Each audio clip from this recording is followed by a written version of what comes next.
Au pas tous, bien-aimés frères et sœurs, Donald Trump qui disait qu'il va régler le problème de l'Ukraine en 24 heures, dès qu'il aura le pouvoir, dès qu'il est même élu, avant même qu'il ne prête serment, il va régler ce problème. Il a étalé son programme, son plan d'action. Ce plan s'articule sur 4 points. Le premier point, c'est qu'il va créer une zone démilitarisée sur la ligne de front. Deuxième point, l'Ukraine devrait conserver sa souveraineté totale dans le Donbass, sa souveraineté totale. Il n'a pas précisé. Troisième des choses, la neutralité de l'Ukraine par rapport à l'OTAN et même l'Union européenne. L'Ukraine devrait être neutre. L'Ukraine ne devrait pas rentrer dans ces histoires-là. Et 4, l'Allemagne et les autres pays, notamment européens, devraient financer la reconstruction de l'Ukraine. Bon, c'est mieux que rien. Parce que Kamala Harris n'a pas un plan de paix. Kamala Harris a un plan de guerre. Un plan de déclenchement d'une troisième guerre mondiale. Qui, à l'évidence, sera une guerre nucléaire. Kamala Harris n'a pas un plan de paix. Mais Donald Trump a un plan. Maintenant, on va discuter un peu sur ce plan. Quand j'ai lu ces 4 idées, je me suis dit qu'en fait, les États-Unis pensent que la Russie a créé cette guerre pour confirmer la domination des Américains. C'est-à-dire que, en fait, c'est ça ce que j'ai dit dans une de mes vidéos, que les deux, que ce soit Kamala Harris, que ce soit Donald Trump, ils veulent la suprématie des États-Unis. Mais ils ont des démarches différentes, complètement différentes. C'est le sommeil et la mort. Mais ils veulent la suprématie américaine. Donald Trump veut la suprématie américaine. Si quelqu'un vous dit ça, il ment.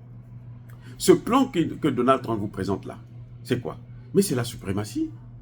C'est-à-dire que les Russes, vous avez fait la guerre là, vous êtes battus et tout machin. Maintenant, nous, on vient apporter la paix. Parce que nous, on est votre père.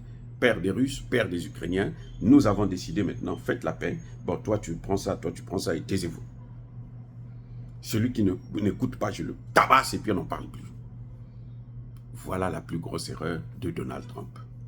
C'est de penser que l'Amérique d'hier est celle d'aujourd'hui. Non.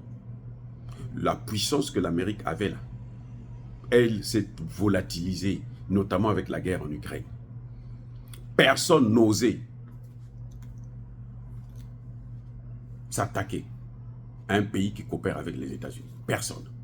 Même pas la Chine que vous voyez là. La Chine a déjà attaqué la Taïwan. La Chine n'arrive pas, elle cherche des moyens pacifiques pour prendre Taïwan. La peur des Américains, la peur de la réaction des États-Unis, la peur de la réaction de l'OTAN.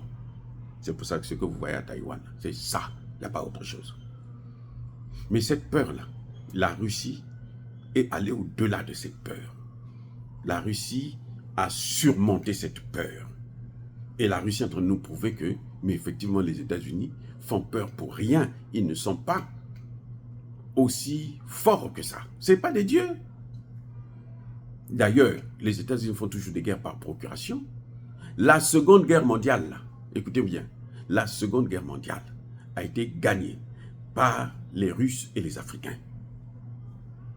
Je répète, la Seconde Guerre mondiale a été gagnée par les Russes et les Africains. Les Américains sont venus à la fin pour prendre la paternité de la victoire.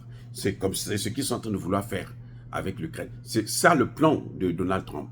C'est-à-dire que les Russes se sont battus, ils ont tout fait. Maintenant, lui, il vient, il dit, bon, écoutez, maintenant, calmez-vous. Toi, tu restes là-bas, toi, tu restes là-bas. Quand il dit, on va créer une zone démilitarisée, mais c'est ce que les États-Unis, la Russie est en train de faire. La Russie n'arrêtera pas cette guerre-là si elle n'a pas cette zone démilitarisée. Et la zone, ce n'est pas une zone démilitarisée, c'est l'Ukraine qui doit être démilitarisée. C'est ça le plan de la Russie. C'est pour ça qu'on appelle ça opération spéciale. Parce qu'il faut démilitariser la Russie. Il ne faut plus que la Russie puisse être, d'une manière ou d'une autre, gênante pour la sécurité, un danger pour la sécurité de la Russie.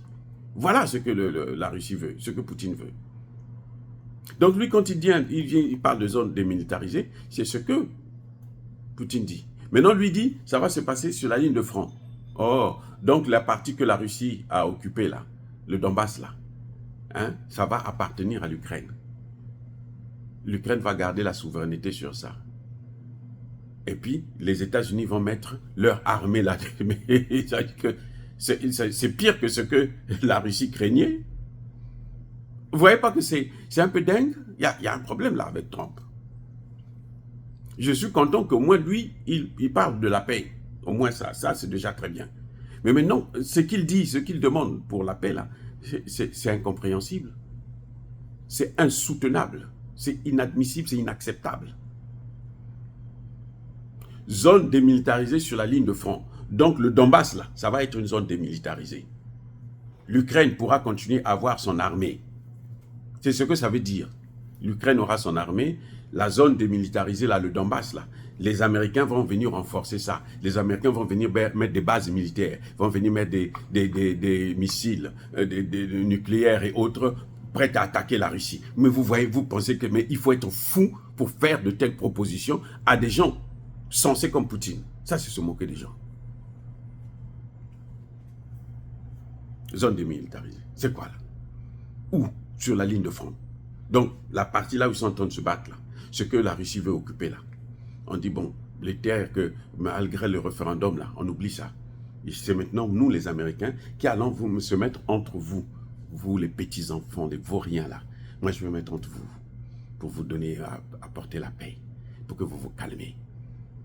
Mais ce sera pire que ce que la Russie a demandé. Ce que la Russie craignait, ce sera pire. Pour la Russie, là, pour Poutine, la zone démilitarisée, ça doit être tout l'Ukraine. L'espace ukrainien, là, ça doit être une zone démilitarisée. On ne parle pas de l'armée là-bas. Fin de citation. Maintenant, deuxième point. Trump demande à ce que l'Ukraine puisse conserver sa souveraineté. Sur quoi? Sur le Donbass? Sur la Crimée? Il y a un problème, les gars. Si l'Ukraine doit être souveraine sur la Crimée et le Donbass, il y a un problème. Et oui. Et personne ne peut accepter ça. Personne ne peut accepter ça. Donc, là encore, c'est une idée qui ne se justifie pas du tout, du tout, du tout. Pas du tout. Les amis, on ne peut pas accepter ça. Maintenant, quatrième, la neutralité de l'Ukraine. Bon, ça, c'est ce que la Russie demande depuis longtemps. Hein, troisième point plutôt, ce que la Russie demande, la reconstruction de l'Ukraine par l'Allemagne, ça c'est une affaire de l'OTAN, ça ne regarde pas Poutine. Poutine s'en fiche éperdument de ça.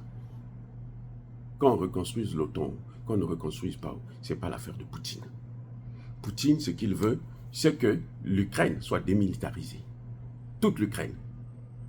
Et que l'Ukraine soit neutre pour sa sécurité.